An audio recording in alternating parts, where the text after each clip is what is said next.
Turn with me to the 11th chapter of Matthew, the 11th chapter of Matthew. And I want to begin reading with verse number 7. But to give you some background on this 11th chapter, John the Baptist had been put in prison. After he was put in prison, he sent two of his disciples to Jesus Christ. He sent them with this question that they were to ask of Jesus: art thou the one that should come, or do we look for another? I appreciate Jesus because he didn't brag about himself. He just told those two to go and show John about the things that you hear and the things that you see. When you got it together, you don't have to tell somebody that you got it together. But when you have it together, other folk will tell it for you. And Jesus simply said, you go tell John that the blind receive their sight.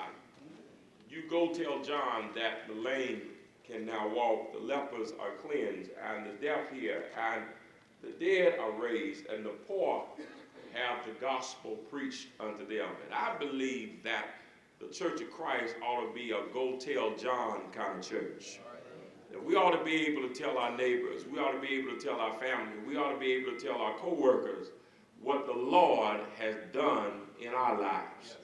You may not be able to preach like Brother Davis, and you may not be able to preach like Brother Williams. You may not have the Bible knowledge of these elders and teachers in Bible classes, but surely you can tell somebody what the Lord did for you. You remember, am I talking to anybody? You remember when you were flat on your back and the doctors shook their head in denial, but the church sent up some prayers and God heard your prayers, and now you up off your back and on your 2 feet. Go tell somebody that the Lord is in the answering business of those who won't pray in ground. Go tell somebody when you were down and out and how the Lord came to your rescue. You may not know everything in the Bible, but you know what the Lord has done for you. So what we find here is Jesus responding to them by simply saying, go and show, or go and tell John what you have heard and what you see. Then in verse number 7, and as they departed, Jesus began to say unto the multitudes concerning John, what went ye out into the wilderness to see?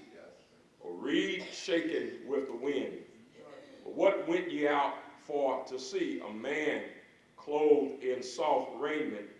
Behold, they that wear soft clothing are in kings' houses. But what went ye out to see? A prophet? Yea, I say unto you, and more than a prophet. In other words, you got more than you bargained for.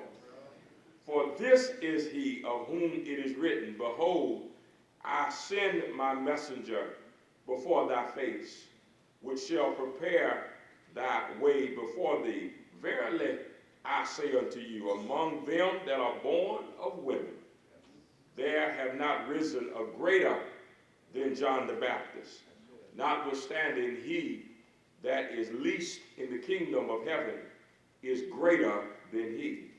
Now, verse 12 is the verse under consideration tonight. And from the days of John the Baptist until now, the kingdom of heaven suffereth violence, and the violent take it by force. I want you to go back with me in time to the early 60s and late 60s. I want you to go back to the days of bell-bottom pants and platform shoes.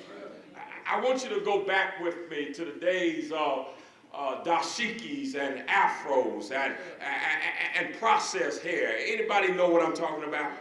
Go back to the days of when we had it dyed, fried, and laid to the side. Let's go back to the days of Jerry curl and the oil was dripping down our neck. And let's go back to the days of 8-track tapes. Am I talking to anybody? Sunroof tops and leading with the gangster lean, all right? Let's go all the way back there to those days, and I want to bring a phrase that was popular back in those days. I remember Malcolm X with his radical self making a statement, by any means necessary. That's what I want to talk to you about tonight, by any means necessary. When Malcolm made that